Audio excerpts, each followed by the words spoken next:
प्रश्न Indian logic के 1, 2, 3 प्रश्न वेस्टर्न लॉजिक के आपको मिलेंगे। मैंने बताया था जब लॉजिक की हम टॉपिक को पढ़ना शुरू करते हैं, लॉजिक की व्याख्या करना शुरू करते हैं, तो लॉजिक के पार्ट में दो चीजें होती हैं। पहला जो लॉजिक का पार्ट होता है वो पाश्चात्य का होता है, वेस्टर्न लॉजिक का पार्ट होता है। पहला पार्ट होता है वेस्टर्न लॉजिक का पार्ट होता है, और दूसरा जो पार्ट होता है वो दूसरा पार्ट आपका इंडियन लॉजिक का पार्ट होता है। तो वेस्टर्न फिलॉसफी और इंडियन फिलॉसफी की बात होती है। अगर हम इंडियन लॉजिक की बात करते हैं तो इंडियन लॉजिक को भी दो रूपों में मुख्य रूप से यूजीसी नेट के फर्स्ट पेपर के आधार पर बांटा जाता है। दो चीजों में मुख्य रूप से इसकी व्याख्या।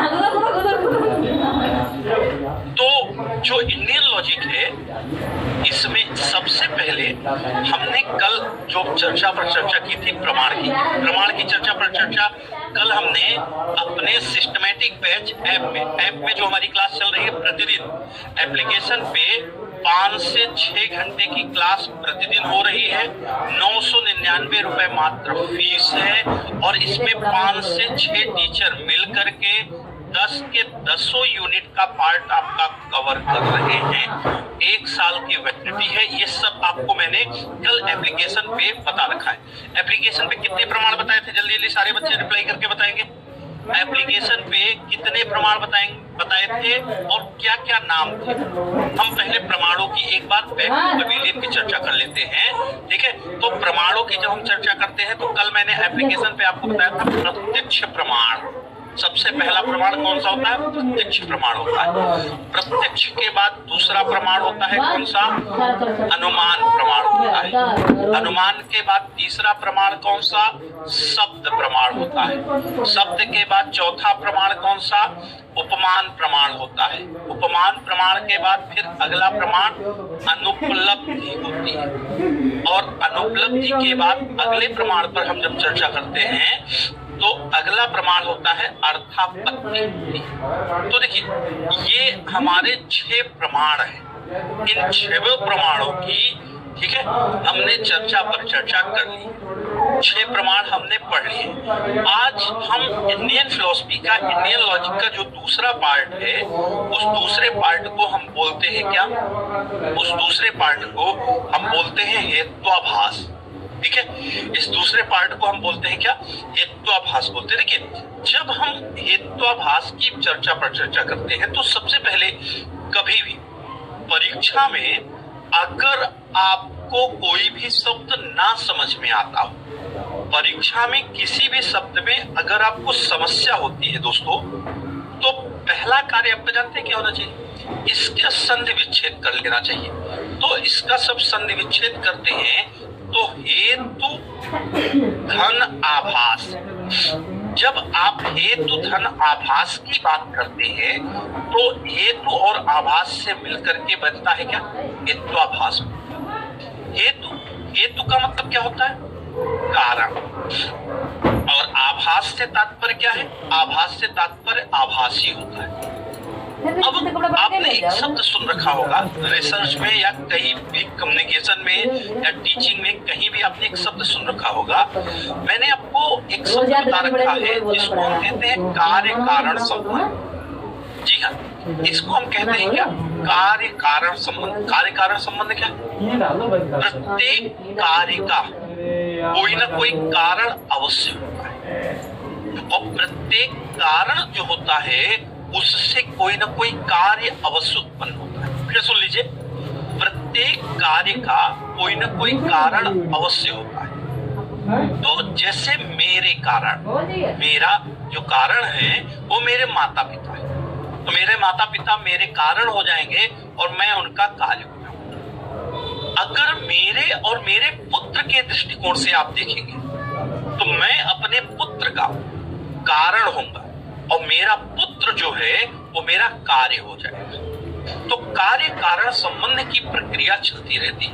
हेतु का मतलब होता है कारण, लेकिन हेत्वाभास है, ये हेतु नहीं है, हेत्वाभास है। हेतु का आभास होना ही हेत्वाभास है। जो चीज वास्तविकता में किसी भी कार्य का कारण ना हो, लेकिन, ठीक है, लेकिन हम उसे उसका कारण स्वीकार करना। फिर मेरी बात सुन लीजिए, जो चीज किसी भी तथ्य का वास्तविकता में कारण ना हो, फिर भी हम उससे जब कारण स्वीकार कर लेते हैं तो वही प्रक्रिया हेत्वाभास की कहलाती है। जैसे एक व्यक्ति है, ठीक है, एक व्यक्ति है, ये एक व्यक्ति है, ये मैंने एक व्यक्ति बना दिया, और एक छोटा बच्चा है, एक छोटा बच्चा है, ठीक है, एक छोटा बच्चा है। तो अब इस व्यक्ति का चेहरा या इस व्यक्ति की शारीरिक बनावट इस छोटे बच्चे से मिलती जरूर है, लेकिन यह जो छोटा बच्चा है इस व्यक्ति की संतान नहीं। यह छोटा बच्चा इस व्यक्ति की संतान नहीं है, लेकिन इस व्यक्ति की शारीरिक बनावट, चेहरे, फेस वगैरह इस बच्चे से काफी मिलते जुलते हैं। आपने कई बार नाम सुना होगा हमशक्ल का। हमशक्ल का नाम सुना है भाई?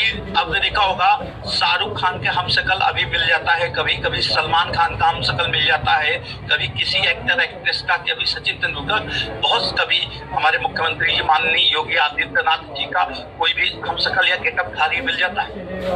तो क्या वो जो हमशक्ल है वो हमशक्ल वास्तविकता में इसका पुत्र पुत्री या उनके जीन्स से उत्पन्न या उनके पिता के जीन्स से उत्पन्न व्यक्ति हैं? तो वास्तविकता में वो उनके वंश से, उनकी चीजों से उत्पन्न व्यक्ति नहीं है, लेकिन फिर भी देखने में वो उन्हीं के जैसे लगते हैं। तो इसी को हम यहाँ पर क्या बोलते हैं बच्चों? इसी को यहाँ पर हम हेत्वाभास बोलते हैं। ठीक है, क्लियर है मेरी बात? सारे लोगों को मेरी बात समझ में आई कि हेत्वाभास क्या होता है? तो जहां पर भी कोई भी तथ्य, कोई भी वाक्य, कोई भी विषय वस्तु, कोई भी कंटेंट, किसी भी चीज का कारण ना हो, फिर भी उसे हम कारण स्वीकार कर लेते हैं। उसे हम क्या स्वीकार कर लेते हैं? कारण स्वीकार कर लेते हैं। तो उसी को हम क्या कहना शुरू कर देते हैं बच्चों?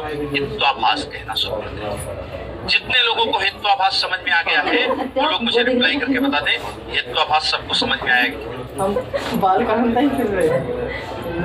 जल्दी जल्दी सारे लोग मुझे रिप्लाई करके बता दें, हेत्वाभास समझ में आया कि नहीं?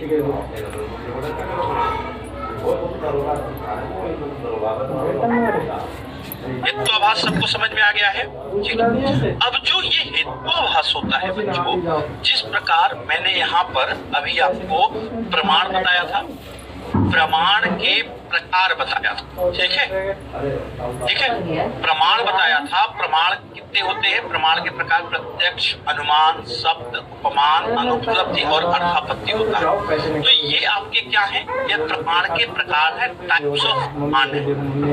उसी प्रकार से जो हेत्वाभास है, इस हेत्वाभास के भी प्रकार होते हैं। इस हेत्वाभास के क्या होते हैं बच्चों? प्रकार होते हैं। सबसे पहला होता है सव्यभिचार। सबसे पहला हेत्वाभास का जो प्रकार है वो है कौन सा? सव्यभिचार। सव्यभिचार हेत्वाभास होता है। इसको इर्रेगुलर मिडल कहते हैं। इर्रेगुलर मिडल कहते हैं। ठीक है, पहला टाइप जो है 5 प्रकार के हेत्वाभास में सबसे पहला प्रकार जो होता है सव्यभिचार हेत्वाभास होता है, जिसे हम क्या कहते हैं? इर्रेगुलर मिडल कहते हैं। ठीक है, दूसरा होता है विरुद्ध हेत्वाभास होता है। विरुद्ध हेत्वाभास होता है जिसे हम कॉन्ट्राडिक्टरी मिडल कहते हैं। कॉन्ट्राडिक्टरी मिडल कहते हैं, इसे हम कॉन्ट्राडिक्टरी मिडल कहते हैं। दूसरा होता है 5 प्रकार के होते हैं। पहला है कौन सा? सव्यभिचार हेत्वाभास है। दूसरा कौन सा है? विरुद्ध हेत्वाभास है, जिसको हम क्या कहते हैं? कॉन्ट्राडिक्टरी मिडल कहते हैं। तीसरा कौन सा है? सत प्रतिपक्ष हेत्वाभास। सत प्रतिपक्ष हेत्वाभास तीसरा है आपका सत। और आप एक चीज याद रखिएगा, ये एक ऐसा टॉपिक है जिसका एक प्रश्न आपके पेपर में छपा छपाया आपको मिलेगा।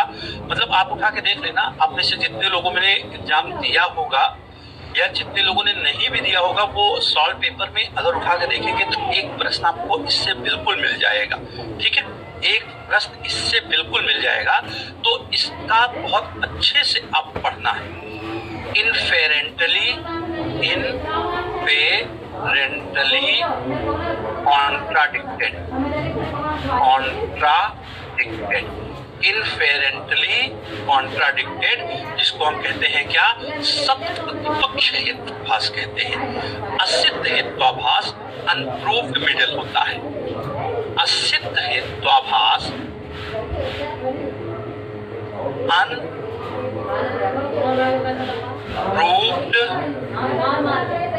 मिडिल होता है।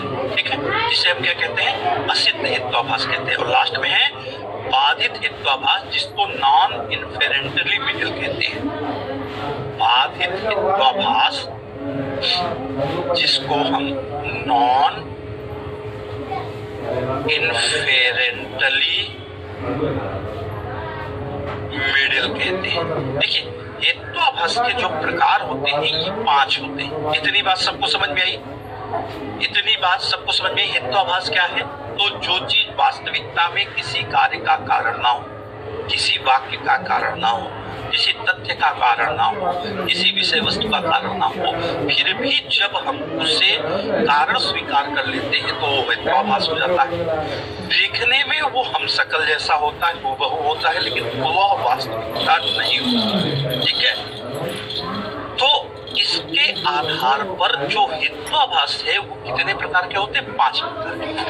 यहाँ तक किसी को कोई डाउट, परेशानी, समस्या है तो मुझे रिप्लाई करके बता दीजिए।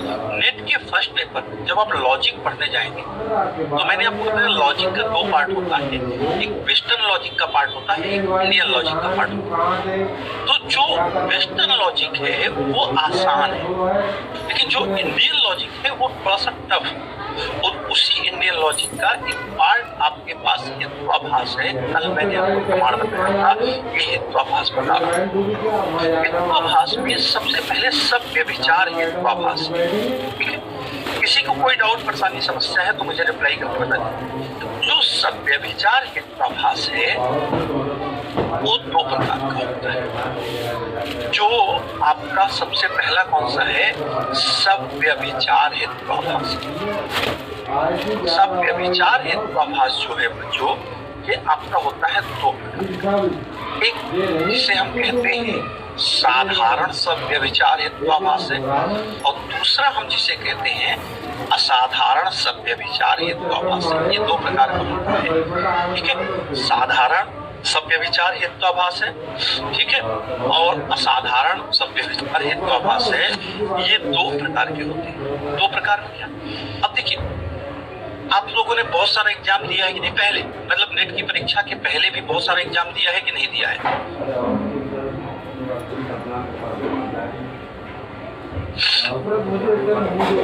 बौद्ध चरक जो होते हैं, चरक नहीं है वो चारवाक है।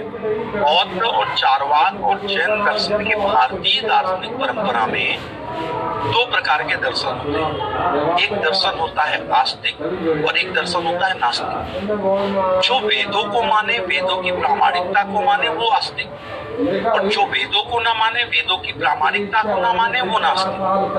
तो जो नास्तिक दर्शन है वो 3 होते हैं और जो आस्तिक दर्शन है वो 6 होते हैं। तो जो नास्तिक दर्शन है उसी दर्शन में चारवाक दर्शन सबसे पहला दर्शन है। यावत जीवेत तृणम कृत्वा घृतम पीवेत भस्मीभूतस्य देहस्य 15 गमने कुतः। वो उसके बाद बौद्ध दर्शन, बौद्ध दर्शन के बाद फिर जैन दर्शन। ये मैंने आप सभी लोगों को 1 to 4 to G ये मैंने टीचिंग में पढ़ा रखा है। भारतीय शैक्षणिक संस्थाओं के नाम से जो आपका टॉपिक है टीचिंग वाला, उसमें आप देखेंगे तो ये आपको बिल्कुल मिलेगा। ठीक है, बिल्कुल मिलेगा। अब यहाँ आ जाइए, साधारण सभ्य विचार या असाधारण सभ्य विचार। आप जब कभी भी पहले मैनुअल परीक्षा, मतलब कंप्यूटर पर परीक्षा नहीं, मैनुअल परीक्षा देने जाते थे तो किसी भी प्रश्न का उत्तर जो ऑब्जेक्टिव टाइप होता है, ऑब्जेक्टिव टाइप वाले प्रश्न में 4 ऑप्शन होते हैं हमारे पास। हमारे पास 1 ऑप्शन हो गया, 2 ऑप्शन हो गया, 3 ऑप्शन हो गया, 4 ऑप्शन हो गए हमारे पास। अब 4 ऑप्शन में जब हमने पाया, मुझे इसमें कंफर्म पता है कि इसका पहला और दूसरा आंसर नहीं होगा। जैसे आपको याद होगा, जब मैं आपकी नेट की प्रैक्टिस कराता हूँ, ठीक है, जब मैं आपकी नेट की प्रैक्टिस कराता हूँ बच्चों, तो आपने देखा होगा नेट की प्रैक्टिस में मैंने आपको ये बताया कि आप क्वेश्चन कम से कम करिए और उत्तर को ज्यादा से ज्यादा काटने की कोशिश करिए। देखिए, नेट की एग्जाम की एक बहुत बड़ी स्ट्रेटजी होती है कि अगर आप प्रश्नों को हल करने से अच्छा है अगर उत्तर को हल करेंगे, उत्तर को हल करेंगे तो आपके प्रश्न ज्यादा अच्छे, ज्यादा सही हो जाएंगे। तो अब मैंने एक कोई प्रश्न है, कोई भी प्रश्न है जिसमें मुझे कंफर्म पता है कि पहला और दूसरा आंसर नहीं होगा, पहला और दूसरा आंसर नहीं होगा, ठीक है, अब तीसरा आंसर होगा। लेकिन कई बार एग्जाम में आपने देखा होगा, हड़बड़ी के कारण या जल्दीबाजी के कारण या किसी कारण से भी हमें गोला भरना था तीसरा, लेकिन हमने गोला जो भर दिया वो चौथा गोला भर दिया। हड़बड़ी या जल्दीबाजी के कारण गोला चौथा हमने भर दिया, जबकि हमें कंफर्म पता था कि इसका आंसर तीसरा होगा, लेकिन किसी गलती से या जल्दीबाजी से या किसी कारण से हमने चौथा गोला भर दिया। तो क्या ये जो चौथा गोला है ये वास्तविकता में इसका उत्तर है? क्या वास्तविकता में इस प्रश्न का कारण है? तो वास्तविकता में जब इस प्रश्न का कारण नहीं है, ये उसका उत्तर नहीं है, फिर भी मैंने इसको इस तरह से लगा दिया, जबकि मुझे याद रखिएगा यहाँ पर मुझे कन्फर्म पता था कि तीसरा इसका आंसर है, कन्फर्म पता था, लेकिन गलती से मैंने चौथा आंसर जब लगा दिया तो इसी को हम साधारण सभ्य विचार कहते हैं। जब आपको किसी भी वाक्य, शब्द, विषय वस्तु का कारण पता हो, लेकिन पता होने के बावजूद आपसे गलती हो जाए और उसका कारण आप किसी दूसरे को मान लो, तो वो साधारण सभ्य विचार होता है। साधारण सभ्य विचार सबको समझ में आया? सारे लोग मुझे रिप्लाई करके बता दीजिए, साधारण सभ्य विचार सबको समझ में आया? जिसको जिसको साधारण सभ्य विचार समझ में आएगा नंबर 1 लिख के मुझे बताएगा। 1 लिख देंगे तो मुझे समझ में आ जाएगा कि आप सबको पता है कि साधारण सभ्य विचार क्या होता है। हमें कंफर्म आंसर पता था, लेकिन गलती के कारण, जल्दीबाजी के कारण या किसी कारण से हमने तीसरी की जगह गोला भर दिया चौथा। जब एग्जाम के बाद घर आए मिलाने लगे, अरे यार इसको तो ये वाला करना था, ऐसा सबके साथ होता है। तो वो जो आंसर होगा वो साधारण सभ्य विचार का होगा, ठीक है, साधारण सभ्य विचार का होगा। अब असाधारण सभ्य विचार में चलते हैं। असाधारण सभ्य विचार में भी 4 गोले हैं, 1 2 3 4। साधारण सभ्य विचार में भी कितने गोले हैं? 4 गोले हैं असाधारण सभ्य विचार में। अब साधारण में मैंने बताया, साधारण में मैंने आपको बताया कि आपको उत्तर करेक्ट पता था और पता होने के बावजूद आपने गलती कर दी, तो साधारण सभ्य विचार है। लेकिन इसके जस्ट अपोजिट की बात करें, अगर हमें उत्तर ही ना पता हो, तुक्का मारते हैं आप सभी लोग एग्जाम में, कभी कभी तुक्का मारते हैं, बताइए तुक्का मारते हैं कि नहीं मारते? आप सभी लोग एग्जाम में जब तुक्का मारते हैं तो तुक्के की प्रक्रिया में 2 चीजें होती है, कभी कभी तुक्का सही भी हो जाता है और कभी कभी तुक्का गलत भी हो जाता है। तो जब हमने 4 ऑप्शन में से तुक्का मारा, दूसरे ऑप्शन को गोला किया, ठीक है, और हमारा तुक्का सही ना हो, याद रखिएगा तुक्का सही हो जाएगा तो वो कारण हो जाएगा, लेकिन हम तो हेत्वाभास पढ़ रहे हैं ना, तो वास्तविकता में कारण नहीं है। यहाँ पर क्या था? यहाँ पर हमें आंसर पता था, लेकिन यहाँ पर क्या है? यहाँ पर हमें आंसर ही नहीं पता है और हमने तुक्का मारा, लेकिन हमारा तुक्का भी क्या हो जाए? तुक्का भी हमारा कैसा हो जाए? गलत हो जाए। तो इसी को हम असाधारण सभ्य विचार कहते हैं। क्लियर हुई मेरी बातें? दोनों में अंतर समझ में आया, साधारण और असाधारण में? साधारण में उत्तर हमें पता था, लेकिन किसी कारण से वो उत्तर हमने गलत कर दिया, तो साधारण सभ्य विचार हो जाएगा। असाधारण सभ्य विचार में हमें उत्तर ही नहीं पता था, फिर भी हमने इसका आंसर लगाया तुक्के के माध्यम से, तुक्का भी हमारा गलत हो जाएगा, तो असाधारण सभ्य विचार आंसर हो जाएगा। ठीक है, क्लियर है सबका? जिसको जिसको साधारण समझ में आ गया नंबर 2 लिख के मुझे बता देगा, या साधारण भी उनको समझ में आ गया। जल्दी जल्दी सारे लोग मुझे रिप्लाई करके बताएंगे, जल्दी जल्दी सारे लोग मुझे रिप्लाई करके बताएंगे कि उनको दोनों समझ में आ गया है।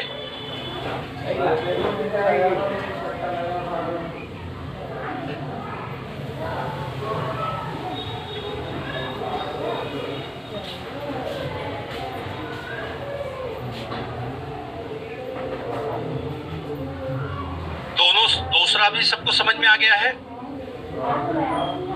चलिए, इसका मतलब है अब सभ्य विचार सबको समझ में आ गया है। सभ्य विचार जो है वो सबको समझ में आ गया है। ठीक है, चलिए आगे बढ़ते हैं। अब आगे बढ़ने की प्रक्रिया में दूसरा हेत्वाभास कौन सा है? आगे बढ़ने की प्रक्रिया में दूसरा हेत्वाभास कौन सा है? तो दूसरा हेत्वाभास है कॉन्ट्राडिक्टरी। आप मुझे बताइए, आप में से जितने लोगों को मैंने वेस्टर्न लॉजिक पढ़ाया है, वेस्टर्न लॉजिक में मैंने आप सभी लोगों को कॉन्ट्राडिक्टरी पढ़ाया है कि नहीं?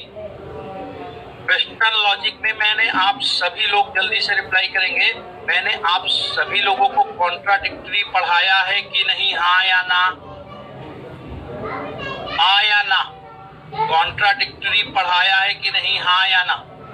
ठीक है, आप सभी लोगों को मैंने कॉन्ट्राडिक्टरी पढ़ाया है। तो ए ई आई ओ कॉन्ट्राडिक्टरी व्याघात सभी लोगों को पढ़ाया है ना? जब कॉन्ट्राडिक्टरी, ये वेस्टर्न फिलॉसफी मैंने एप्लीकेशन पे सभी लोगों को पढ़ा दी। कॉन्ट्राडिक्टरी जो मैंने बताया था उसमें मैंने बताया था दोनों तर्कवाद। कॉन्ट्राडिक्टरी को हम कहते हैं क्या? कॉन्ट्राडिक्टरी को हम व्याघात कहते हैं। और व्याघात की प्रक्रिया मैंने बताया था दोनों तर्कवाक्य ना तो एक साथ सत्य हो सकते हैं और दोनों तर्कवाक्य ना तो एक साथ असत्य हो सकते हैं। मैंने ये बताया था दोनों तर्कवाक्य ना तो एक साथ सत्य हो सकते हैं, दोनों तर्कवाक्य ना तो एक साथ असत्य हो सकते हैं। ठीक है, उसी को हम क्या बोलते हैं? उसी को हम कॉन्ट्राडिक्टरी बोलते हैं और इसी को हम विरुद्ध, ठीक है, विरुद्ध कहते हैं, विरुद्ध हेत्वाभास कहते हैं। कॉन्ट्राडिक्टरी को ही हम क्या बोलते हैं? विरुद्ध हेत्वाभास बोलते हैं। जो ना तो एक साथ सत्य होगा ना तो एक साथ असत्य होगा। अब ये होगा कैसे? अच्छा ही बताइए, मैं चाहता हूं कि आप 100% कोई भी रिजल्ट अचीव करें। मैं क्या चाहता हूं? मैं चाहता हूं आप 100% इस बार JRF हो जाए, 100% आपका रिजल्ट आ जाए, आपका कोई भी दुख दर्द रिजल्ट में बाकी ना रह जाए। और आपने मेहनत की, आपके मेहनत के बाद आपका रिजल्ट आया 80%, आपका रिजल्ट आया 90%। ठीक है, 80-90% आया। मैं चाहता था आपका रिजल्ट कितना है? 100%। जब 100% रिजल्ट आता तो ये 100% सत्य हो जाता, ये 100% सत्य हो जाता। लेकिन आपका रिजल्ट आया 80-90%, तो ये 100% सत्य है क्या? तो ये 100% सत्य नहीं है। लेकिन 80-90% पा गए ना, तो 80-90% पाने का मतलब है, इसका मतलब 100% असत्य भी नहीं होगा, 100% असत्य भी नहीं होगा। जो चीज ना तो सत्य हो 100% और जो चीज ना तो असत्य, भाई 100% चाहा था, 90% पा गए ना। आप चाहते थे JRF, तो JRF वाला गोल हमारा है कितने परसेंट का? 100% का, 100% का। लेकिन आपका हो गया नेट, तो नेट वाला भी हमारा 80% 90% रिजल्ट पा गया। अब ये चीज फेल तो नहीं हुए। ये देखिए, अब कंडीशन ये है, आपने पाया है ये वाला सेक्शन, 3 सेक्शन है। एक कंडीशन है फेल होने की, अगर फेल हो जाते तो ये 100% असत्य हो जाता, असत्य हो जाता। JRF हो जाते तो 100% सत्य हो जाता, JRF हो जाते तो 100% क्या हो जाता? सत्य हो जाता। लेकिन हमने पाया क्या है? हमने पाया है नेट, तो जो ना तो 100% सत्य है और जो ना तो 100% असत्य है, उसी को हम विरुद्ध हेत्वाभास कहते हैं। मतलब किसी भी तथ्य का ऐसा कारण जो 100% सत्य भी ना हो और किसी तथ्य का ऐसा कारण जो 100% असत्य भी ना हो, वो बीच में रहता, कुछ कुछ होता है। क्या करूं हाय, कुछ कुछ होता है। आपको कुछ कुछ हुआ है कभी भी? होता तो सबको है भाई साहब, झूठ मत बोलना। तो जो कुछ कुछ होता है, ठीक है, जो कुछ कुछ होता है वाली कहानी होती है, उसी को विरुद्ध हेत्वाभास कहते हैं। ठीक है, उसी को क्या कहते हैं? विरुद्ध हेत्वाभास कहते हैं। क्लियर हुआ? विरुद्ध हेत्वाभास सबको। जो चीज ना तो 100% सत्य हो, जो चीज ना तो 100% असत्य हो, उसी को हम क्या कहते हैं? विरुद्ध हेत्वाभास कहते हैं। ठीक है। अभी एप्लीकेशन पे जिन लोगों ने हमारे साथ एडमिशन लिया है, इनके सबके वो प्रश्न जो एग्जाम में आए हुए हैं हम एप्लीकेशन पे सॉल्व कराएंगे। मेरी बात याद रखिए, एप्लीकेशन पे जो बच्चे हमारे साथ जुड़े हुए हैं, पहले हम थ्योरी पढ़ा दे रहे हैं। थ्योरी पढ़ाने के बाद जितने भी प्रश्न आए हुए हैं प्रमाण से संबंधित, एग्जाम में प्रश्न पूछे गए हैं यूजीसी नेट के, जितने भी प्रश्न हेत्वाभास के एग्जाम में पूछे गए हैं, उन सभी प्रश्नों को एप्लीकेशन पे हम समझा के सॉल्व करा देंगे। लेकिन आज की क्लास केवल थ्योरी की क्लास है, केवल थ्योरी की क्लास है, ठीक है। तो जो चीज 100% ना तो सत्य है, जो चीज ना तो 100% असत्य है, उसी को हम विरुद्ध हेत्वाभास कहते हैं। जिसको विरुद्ध समझ में आया नंबर 3 लिख के मुझे बता दें, ठीक है। जिसको विरुद्ध समझ में आया वो नंबर 3 लिख के मुझे बता देंगे। तर्क दोष अभी हम एप्लीकेशन पे पढ़ाएंगे, तर्क दोष जो है वो एप्लीकेशन पे अभी पढ़ाएंगे, परेशान होने की आवश्यकता नहीं है, ठीक है। ठीक है, तो देखिए पहला हमने यहाँ जो पढ़ा था सभ्य विचार पढ़ा। सभ्य विचार के 2 भाग पढ़े, साधारण और असाधारण पढ़े, ठीक है। मेनका यादव जी, होम साइंस की फीस बहुत कम है, आप एप्लीकेशन पे देख लीजिए, वहां पर आपको दिखेगा। उसके बाद 2 ये पढ़ लिए, फिर विरुद्ध पढ़ लिए। अब सत प्रतिपक्ष, अब आते हैं किस पे? सत प्रतिपक्ष पर आते हैं। चलिए अब आते हैं किस पे बच्चों? सत प्रतिपक्ष पर। सत प्रतिपक्ष कहाँ जा रही है? ठीक है। जो सत प्रतिपक्ष है, इस सत प्रतिपक्ष का हम संधि विच्छेद करते हैं। जब हम सत प्रतिपक्ष का संधि विच्छेद करते हैं तो ये है सत और ये है प्रति, ठीक है। दो शब्द है, एक शब्द है सत और दूसरा शब्द है क्या? प्रति। राजवीर सिंह जी, आपको समझ में आ रहा है ना भैया? आपको समझ में तो आ रहा है ना? समझने में कोई दिक्कत परेशानी समस्या किसी को भी तो मुझे बताते जाना भाई सब। सत्य, सत्य का मतलब होता है ऐसा तथ्य जो सत्य हो, ऐसा तथ्य क्या हो जो सत्य हो। और प्रति, प्रति का मतलब होता है दूसरा, प्रति का मतलब होता है दूसरा। सत प्रतिपक्ष, अगला जो हेत्वाभास है वो कौन सा है? सत प्रतिपक्ष। सत का मतलब क्या होता है? सत्य। और प्रति का मतलब क्या होता है? दूसरा। जैसे प्रत्येक कहते हैं ना तो प्रतिधन एक, प्रतिदिन कहते हैं ना तो प्रतिधन दिन। उसी तरीके से प्रति जो होता है, प्रति का मतलब ही जो शाब्दिक अर्थ होता है वो दूसरा होता है, तो उसी को सत प्रतिपक्ष कहते हैं, ठीक है। अब ये होता क्या है ये समझ लो। जब एक छोटा बच्चा है, आप में से कोई भी ले लो, कोई भी छोटा बच्चा है, आप में से छोटा बच्चा कौन है? जल्दी जल्दी रिप्लाई करके बताइए, ठीक है। एक छोटा बच्चा है, इस छोटे बच्चे, ये छोटा बच्चा है, ठीक है, ये छोटा बच्चा है। इस छोटे बच्चे की मम्मी है, ये छोटे बच्चे की मम्मी है, ये छोटे बच्चे की कौन है? मम्मी है। और ये छोटे बच्चे पापा को थोड़ा सा तगड़ा वाला बनाएंगे, पापा थोड़ा हट्टे कट्टे होते हैं, ठीक है। पापा को थोड़ा सा हट्टा कट्टा बनाया, ठीक है। ये एक छोटा बच्चा है, ये उसके माता जी है, ये उसके पिताजी है। पिताजी थोड़ा सा मजबूत टाइप के हट्टे कट्टे। अब छोटे बच्चे ने कोई गलती की, कोई कार्य किया, ठीक है, कोई गलती की, कोई कार्य किया। अब इसके छोटे बच्चे के माता पिता इसके कार्य से नाराज हो गए, गुस्सा हो गए, इसको डांटने लगे। तो इस बच्चे ने अपने आप को सिद्ध करने के लिए, अपने आप को सही सिद्ध करने के लिए कुछ प्रूफ दिए, कुछ तथ्य दिए, कुछ बातें की। फिर समझ लीजिए, एक बच्चा है, छोटा बच्चा है, ठीक, छोटे बच्चे के माता पिता है, छोटे बच्चे ने कोई कार्य किया तो इसके माता पिता गुस्सा हो गए। तो इसने अपने कार्य को सही सिद्ध करने के लिए अपने कुछ तथ्य दिए, कुछ प्रूफ दिए, लेकिन इसके तथ्य को, इसके प्रूफ को इसके माता पिता ने स्वीकार नहीं किया। बोले तुम झूठ बोल रहे हो, तुम गलत बोल रहे हो, ऐसा नहीं है, वैसा है। तो इसकी बातों को सिद्ध कर, इसने अपनी बातों को सिद्ध करने के लिए जो तथ्य दिए थे, इस घर वाले इसकी बातों को मानने को स्वीकार ही नहीं है कि तुम झूठ बोल रहे हो, गलत बोल रहे हो। तो इसके पापा ने दे धनाधन 4 6 10 थप्पड़ देकर दिया। बढ़िया थे। आप भी अपने मम्मी पापा से मार बहुत खाए होंगे। अच्छा, ज्यादा मार किससे खाए? मम्मी से, पापा से? किससे ज्यादा मार खाए? जल्दी जल्दी रिप्लाई करके बताइए। अब इसी में इसकी मम्मी ने भी बहती गंगा में हाथ धो लिया, और 4 थप्पड़ इसकी मम्मी ने भी इसको जकड़ दी। वो आजकल एक गाना चलता है क्या, ओ मम्मी आ गई क्या, थप्पड़ खा गई क्या। तो वही वाला गाना यहाँ भी है कि इसने कोई कांड किया, कोई कर्म किया, कोई कार्य किया और अपनी बात को सिद्ध करने के लिए इसने क्या किया, इसने अपनी बात को सिद्ध करने के लिए कोई प्रमाण दिया, लेकिन इसके घर वालों ने इसकी बात को स्वीकार नहीं किया, इसके प्रमाण को स्वीकार नहीं किया, जबकि ये सही था, ये क्या था, सही था। ठीक है, तो इसने, इस बच्चे ने क्या किया, ये इसका नाम, इस लड़की का नाम रीना है, ये लड़की है बच्ची, इसका नाम रीना है।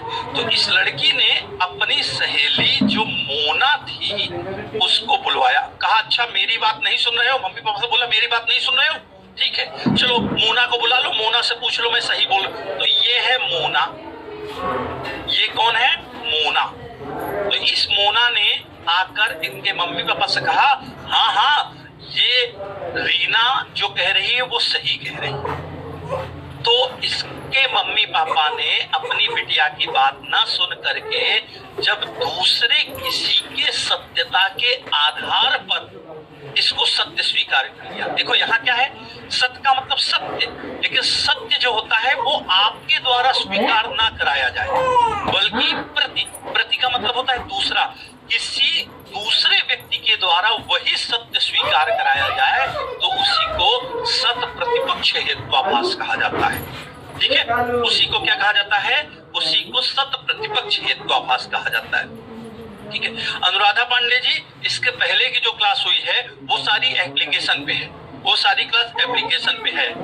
ठीक है, रेगुलर क्लास जो चलती है पार्थ एजुकेशन ऐप पर सुबह 7 बजे से प्रतिदिन चलती है। तो सब प्रतिपक्ष सबको समझ में आया। जब इन्होंने अपने बेटे बेटी की बात नहीं स्वीकार, जबकि वो सही था, ठीक है, और इसने क्या किया, अपनी सहेली मोना को बुलाया और मोना ने भी यही कहा कि नहीं नहीं रीना ने जो कहा वो सही है। तब इसके घर वालों ने इसकी बात को स्वीकार कर लिया। ठीक है, इसकी बातों को स्वीकार कर लिया तो वहां जो हेत्वाभास होता है उसी को सत प्रतिपक्ष हेत्वाभास कहा जाता है। जो चीज सत्य हो लेकिन आपके माध्यम से, ठीक है, आपके माध्यम से जब उसे सत्य स्वीकार ना करके किसी दूसरे व्यक्ति के माध्यम से सत्य स्वीकार किया जाता है तो वही सत प्रतिपक्ष हेत्वाभास होता है। जिसको सत प्रतिपक्ष हेत्वाभास समझ में आ गया वो नंबर 4 लिख के मुझे रिप्लाई करके बता देगा यहाँ सर सत प्रतिपक्ष हेत्वाभास समझ में आ गया। जल्दी जल्दी रिप्लाई करके बताइए, जल्दी रिप्लाई करके बताइए सारे लोग।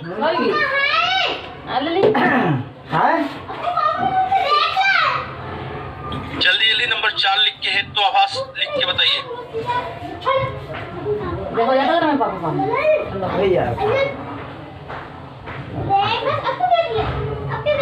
जी हाँ, रविकांत अवस्थी जी आप कॉल कर लीजिए, आपको जानकारी मिल जाएगी। बाबू सत प्रतिपक्ष हेत्वाभास सबको समझ में आ गया है? रात तो आएगा ही गोदी में। हाँ अच्छा, सत प्रतिपक्ष हेत्वाभास सबको समझ में आ गया ना? किसी को कोई समस्या दिक्कत परेशानी तो नहीं है? खेल रही, पेट पे लेट गई। ठीक है, किसी को कोई दिक्कत परेशानी समस्या नहीं है। चलिए अब हम वापस आते हैं। देखिए मैंने आपको सभ्य विचार बता दिया। सभ्य विचार 2 प्रकार के होते हैं, साधारण और असाधारण होते हैं। फिर मैंने आपको विरुद्ध बता दिया, तो 2 इसमें बता दिया, एक इसमें 3, फिर सत प्रतिपक्ष बता दिया 4। अब आते हैं किस पर, अनप्रूव्ड मिडिल पर। अनप्रूव्ड मिडिल का मतलब क्या होता है, असिद्ध हेत्वाभास होता है। अनप्रूव्ड मिडिल का मतलब क्या होता है, अनप्रूव्ड मिडिल का मतलब होता है असिद्ध हेत्वाभास होता है। ठीक है, अनप्रूव्ड मिडिल का मतलब क्या होता है बच्चों, तो असिद्ध हेत्वाभास होता है। आप लोग कभी जेल गए हैं? जल्दी जल्दी सारे लोग रिप्लाई करके बताइए, बहुत जल्दी सारे लोग रिप्लाई करके बताइए। आप में से कितने लोग कभी न कभी जेल गए हैं या थाने में बंद हुए? कोई गया है जेल, कभी थाने में बंद हुए हैं? देखिए मुझे तो लगता है कि एक बार आप सबको जाकर देखना चाहिए। नहीं गए हैं, जाना चाहिए ना, जाना चाहिए भाई, जा करके देखना चाहिए।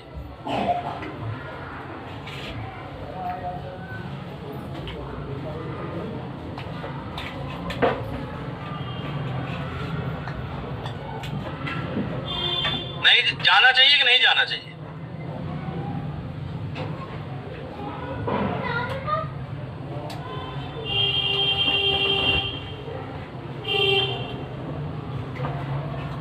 ठीक है,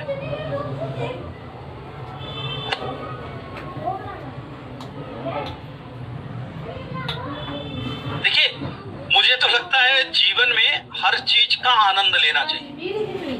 जीवन जीने के लिए होता है, तो जब जीवन की व्याख्या हम जीवन को जीने के रूप में करते हैं ना, तो हमारी समस्याएं आधी हो जाती हैं। जीवन में हर व्यक्ति के दो पक्ष होते हैं, दो पहलू होते हैं। जो किसी भी व्यक्ति के दो पक्ष या दो पहलू होते हैं, उसमें उतार और चढ़ाव चलता रहता है। कभी कभी जीवन में हमें हमारी पुरानी बातें याद आती हैं, कभी कभी जीवन में पुराने तथ्य याद आते हैं और हम उनको छोड़ना चाहते हैं। कुछ दो चार लाइनें मैं आप सबसे कहना चाहता हूं। डूब कर मझधार में किनारा याद आता है, छूट जाता है जब हाथ सहारा याद आता है। भूख जब प्यास बनती है, गुजारा वक्त याद आता है। अंधेरा खौफ बनता है, नजारा याद आता है। जब रास्ते भूल जाता हूं तो इशारा याद आता है। उसे कोई जायज बताता है, एक आवारा याद आता है। खाली जेब भारी लगती है, एक बेचारा याद आता है। उम्मीद जब टूटने लगती है तो एक सितारा याद आता है। कभी भी किसी भी व्यक्ति को जीवन में कमजोर नहीं समझना चाहिए। हर व्यक्ति जीवन में इंपॉर्टेंट होता है। एक कहानी कही जाती है, एक बात कही जाती है, छोटा सिक्का भी कभी कभी चल जाता है। तो दोस्तों, हर व्यक्ति को अपनी लाइफ में इंपॉर्टेंस देना चाहिए। आप जितना इंपॉर्टेंट, ठीक है। अनप्रूव्ड की बात करते हैं। अनप्रूव्ड क्या होता है? एक कोई व्यक्ति है, एक कोई व्यक्ति है, इस व्यक्ति ने चोरी नहीं की, इस व्यक्ति ने चोरी नहीं की। एक कोई व्यक्ति है और इस व्यक्ति ने चोरी नहीं की, फिर भी पुलिस इसको पकड़ ले गई और ले जाकर जेल में बंद कर दी। फिर भी पुलिस इसको पकड़ ले गई और ले जाकर के जेल में बंद कर दी। जब इस व्यक्ति को पुलिस पकड़ ले गई और ले जाकर के जेल में बंद कर दी गई, तो इसने अपनी जमानत के लिए या अपने आप को निर्दोष साबित करने के लिए कोर्ट में एक वकील साहब को खड़ा किया। कोर्ट में एक वकील साहब को खड़ा किया।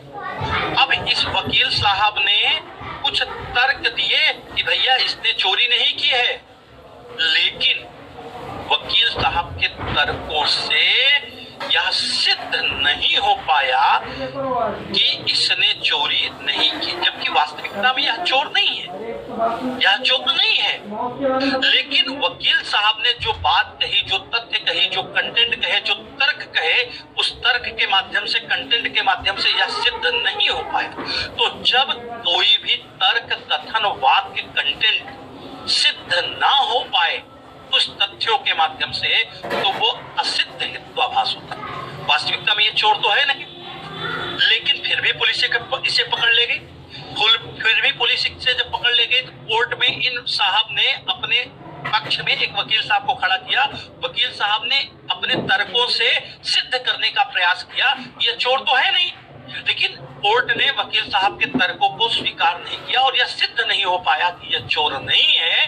तो इसी को हम असिद्ध हेतुआभास कहते हैं। मतलब जब कभी भी किसी वाक्य के सामने आपने कोई तर्क रखा और उस तर्कों से वो वाक्य सिद्ध नहीं हो पाता, तो उसी को असिद्ध हेतुआभास कहा जाता है। जिसको असिद्ध समझ में आया, नंबर 5 लिख के मुझे बता दे। फिर सुन लीजिए, आपने कोई बात कही और अपनी बात को कहने के लिए कोई प्रमाण दिया, लेकिन आपके प्रमाणों से आपकी बात सिद्ध ना हो पाए, तो उसी को असिद्ध हेतुआभास कहा जाता है।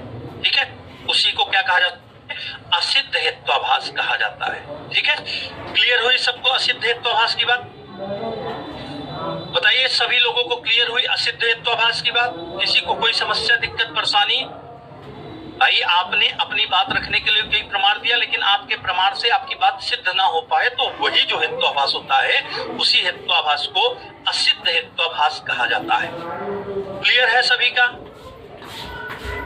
सभी लोगों का क्लियर है? ठीक है,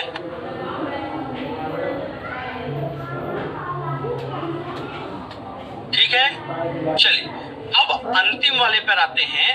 अंतिम वाला क्या है? बाधित हेत्वाभास, नॉन इन्फेरेंटली मिडल। नॉन इन्फेरेंटली मिडल, बाधित हेत्वाभास। अब बाधित हेत्वाभास बताने से पहले मुझे ये बताइए, मैंने आप सभी लोगों को वेस्टर्न बताया था, वेस्टर्न लॉजिक सबसे पहले मैंने आपको बताया था, पाश्चात्य लॉजिक बताया था कि नहीं बताया था? सारे लोग मुझे रिप्लाई करके बताइए। पाश्चात्य लॉजिक बताया था, क्योंकि पाश्चात्य लॉजिक से ही बात आपको समझ में आएगा। जब मैंने आपको पाश्चात्य लॉजिक बताया था तो मैंने आपको 4 प्रकार के तर्क वाक्य बताए थे। ए, ई, आई, ओ बताया था। 4 प्रकार के तर्क वाक्य बताए थे। ए जो होता है सभी के साथ है लगता है तो ए तर्क वाक्य है। कोई के साथ नहीं लगता है तो ई तर्क वाक्य है। कुछ के साथ है लगता है तो आई तर्क वाक्य है। कुछ के साथ नहीं लगता है तो ओ तर्क वाक्य है। ए, ई, आई, ओ कितने तर्क वाक्य हो गए? तो ए, ई, आई, ओ 4 तर्क वाक्य हो गए। ठीक है, ए, ई, आई, ओ कितने तर्क वाक्य हो गए? तो 4 तर्क वाक्य हो गए। इन चारों तर्क वाक्यों को मैंने आपको बहुत अच्छे से समझाया है, लेकिन दोस्तों मैंने इन तर्क वाक्यों के अलावा आप सभी को अपवाद भी बताया है। अपवाद भी बताया। ये जो तर्क वाक्य के नियम मैंने आपको बताए हैं, ये नियम सामान्य नियम है। ये नियम कैसे नियम है? तो ये नियम जो है ये सामान्य नियम है। जो मैंने ए, ई, आई, ओ आपको तर्क वाक्य बताए ये सामान्य नियम, लेकिन मैंने आपको अपवाद बताया है। जैसे अगर सभी मनुष्य मरणशील है, मैंने लिखा सभी मनुष्य मरणशील है। बताइए कौन सा तर्क वाक्य है? जल्दी से बताइएगा। सभी मनुष्य मरणशील है, कौन सा तर्क वाक्य है? ए, ई, आई, ओ में कौन सा तर्क वाक्य है? तो सभी मनुष्य जब मरणशील हैं तो सभी के साथ है लगा है तो ये ए तर्क वाक्य। ये कौन सा तर्क वाक्य होगा? ए तर्क वाक्य होगा। लेकिन अगर मैं यहीं पर लिख दूं सभी मनुष्य मरणशील नहीं, सभी मनुष्य मरणशील नहीं है तो कौन सा तर्क वाक्य? जल्दी से बताइए। अब सभी मनुष्य मरणशील नहीं है, ये कौन सा तर्क वाक्य होगा? ऊपर वाला तो आपने सभी बताया कि सभी मनुष्य मरणशील है, ए तर्क वाक्य, लेकिन नीचे वाला कौन सा तर्क वाक्य होगा? सभी मनुष्य मरणशील नहीं है, ये कौन सा तर्क वाक्य होगा? जल्दी जल्दी रिप्लाई करके बताइए। देखिए मैक्सिमम लोग जो बता रहे हैं सभी मनुष्य मरणशील नहीं है, मैक्सिमम लोग इसे बता रहे हैं ई तर्क वाक्य। जितने लोग भी ठीक है ई तर्क वाक्य बता रहे हैं, इन सबका आंसर गलत है। इन सब का आंसर गलत है, क्योंकि ये जो है ये अपवाद है। ये जो क्या है? अपवाद है। और एप्लीकेशन पे लॉजिक में पहली दूसरी क्लास पढ़िएगा। फिर सुन लीजिए, जितने लोगों ने ऐप पे हमारे साथ एडमिशन लिया है वो दूसरी क्लास पढ़ेंगे, लॉजिक की दूसरी क्लास पढ़ेंगे। तो मैंने बताया था ये जो तर्क वाक्य होता है ये ओ तर्क वाक्य बनेगा। ये ओ तर्क वाक्य बनेगा। क्यों? क्योंकि ये अपवाद है। और मैंने सबको बता रखा है, जितने लोगों ने लॉजिक की दूसरी क्लास नहीं पढ़ी वो लोग गलत करके आएंगे। और ये केवल एक नहीं, अपवाद मैंने 15 के आसपास अपवाद बताए हैं, 15 के आसपास अपवाद बताए हैं। तो देखिए अपवाद क्या होता है? ये सामान्य नियमों को बाधित कर देता है। अपवाद क्या होता है? अपवाद सामान्य नियमों को क्या करेगा? बाधित करेगा कि नहीं करेगा? जल्दी से रिप्लाई करके बताइए। अपवाद जो है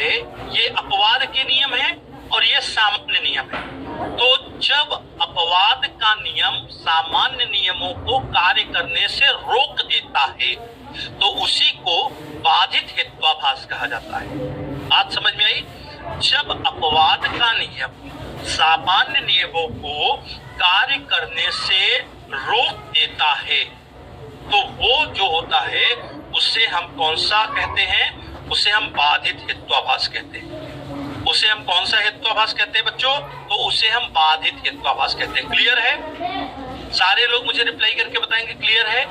सामान्य नियम साधारण रूप में कार्य करते हैं, वो सामान्य नियम होते हैं। अपवाद जो नियम है वो सामान्य रूपों में कार्य नहीं करते। तो जब अपवाद के नियम आते हैं तो अपवाद के नियमों से सामान्य नियम रुक जाते हैं। ठीक है, अपवाद को कैसे समझेंगे? शिवम शर्मा जी, शायद आपने पढ़ा नहीं है तो पढ़ लीजिए, सुना नहीं है तो सुन लीजिए, देखा नहीं है तो देख लीजिए, और किया नहीं है तो कर लीजिए। बाकी सारे लोग बताएंगे, सारे बच्चे बताएंगे कि मैंने लॉजिक के दूसरे वीडियो में अपवाद बताए हैं कि नहीं बताए हैं। सारे बच्चे, ऐप वाले जितने भी बच्चे हैं वो सारे लोग सुन लेंगे। ठीक है, सारे लोग सुन लेंगे। ऐप में मैंने सारे अपवाद बताए हैं कि नहीं बताए हैं, और अपवाद मैंने कैसे पहचानेंगे, क्या पहचानेंगे, क्या करना है, क्या नहीं करना है, कैसे हल करना है, सब बता रखा है, सारा बता रखा है। शिवम शर्मा जी, अब देख लीजिए, अब आप पढ़ते नहीं है तो इसके लिए मैं जिम्मेदार नहीं हूँ। ठीक है, अब आप पढ़ते नहीं तो इसके लिए मैं जिम्मेदार नहीं हूँ। तो अब सुन लीजिए, हम यहाँ पर जो बात कर रहे थे, हम बाधित हेत्वाभास की बात कर रहे हैं, जो लास्ट हेत्वाभास है। बाधित हेत्वाभास क्या है? बाधित हेत्वाभास वह हेत्वाभास होता है जहां पर अपवाद से सामान्य नियम रुक जाते हैं। तो जब कभी भी किसी अपवादित वाक्य के द्वारा सामान्य वाक्य कार्य करना बंद कर दे, तो वहां पर जो नियमावली, वहां पर जो तार्क लागू होते हैं, उसी को हम बाधित हेत्वाभास कहते हैं। जिसको बाधित समझ में आ गया है वो 6 लिख के मुझे बता देगा, 6 लिख देगा कि सर बाधित भी समझ में आ गया है। तो अब सारा का सारा समझ में आ गया है। जल्दी जल्दी रिप्लाई करके बताइए, बाधित भी सबको समझ में आ गया है? बाधित भी सबको समझ में आ गया है। अब यहाँ पर देखिए, यहाँ पर सबसे पहले मैंने आपको सभ्य विचार बताया। सभ्य विचार के 2 पार्ट बताए, कौन कौन सा? साधारण और असाधारण बताया, फिर विरुद्ध बताया, फिर प्रत्यक्ष बताया, फिर असिद्ध बताया, फिर बाधित बताया। ये सारे के सारे हेत्वाभास के आपके क्या है? ये सारे के सारे हेत्वाभास के आपके प्रकार है, टाइप्स ऑफ हेत्वाभास है। ठीक है, क्लियर हुआ सभी को? क्लियर हुआ सभी को? तो इसके प्रकार और 4, ये 4 तो 6 प्रकार के हो गए।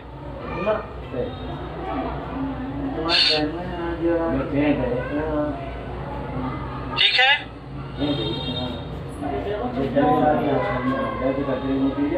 सारे लोगों को अगर कभी देखिए, आप में से कुछ लोग मुझसे कह रहे हैं बात करना है, मेरा नंबर लेना है, कोई समस्या है तो इस नंबर पर व्हाट्सएप कर दीजिए। ये मेरा पर्सनल नंबर है 8931848455। अपनी समस्या इस नंबर पर व्हाट्सएप कर दीजिए। मैं आपसे व्यक्तिगत, राजवीर जी आप या कोई भी बच्चा इस नंबर पर व्हाट्सएप कर देगा, मैं डायरेक्ट रिप्लाई कर दूंगा। व्हाट्सएप करिए, कॉल करेंगे तो कॉल नहीं लगेगी, कॉल नहीं पिक होगी। आप व्हाट्सएप कर दीजिएगा, मैं खुद आपको कॉल कर दूंगा। ठीक है, सारे लोगों को यहाँ तक मेरी बात समझ में आ गई है? अब सारे लोग बताइए, इंडियन लॉजिक सबको समझ में आ गया है? इंडियन लॉजिक जिसको जिसको समझ में आ गया वो लोग इंडियन लिख देंगे, इंडियन लिख के कमेंट कर देंगे, और इस वीडियो के नीचे यूट्यूब पर कमेंट करके जरूर बताएंगे ये वीडियो आपको कैसा लगा, समझ में आया नहीं आया, ठीक है, वगैरह वगैरह चीजें आप सारे लोग मुझे रिप्लाई करके बता दीजिए, जिसको जिसको समझ में आ गया है। ठीक है, इससे रिलेटेड जो प्रश्न है, आए हुए प्रश्न है, जो एग्जाम में पूछे गए प्रश्न हैं प्रमाण से या इससे या लॉजिक से रिलेटेड, अभी हम एप्लीकेशन पर उन सारे प्रश्नों को एक साथ लेंगे, एक साथ करेंगे। थ्योरी आपको समझ में आ गई है तो वो प्रश्न वहां से आपको समझ में आ जाएंगे, वो प्रश्न और उससे ऊपर आपको समझ में आ जाएंगे। ठीक है दोस्तों, क्लियर है यहाँ तक? ठीक है, इस वीडियो, राजवीर जी वीडियो को पीछे कर लीजिएगा या फिर से लिख लीजिए। मैंने आपको देखिए बार बार एक ही चीज आप कहेंगे तो मुश्किल हो जाता है कभी कभी।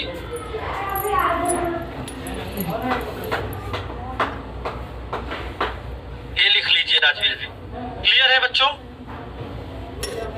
सोनिया जी, मैंने कहा क्या आप इस नंबर पर कॉल करने के लिए आपको 10 बजे से 94 51 21 66 56 93 35 35 1003 83 188 12 650 इन नंबरों पर आप कॉल करके 10 बजे से लेकर के 5 बजे तक कॉल कर सकते हैं इन नंबरों पर।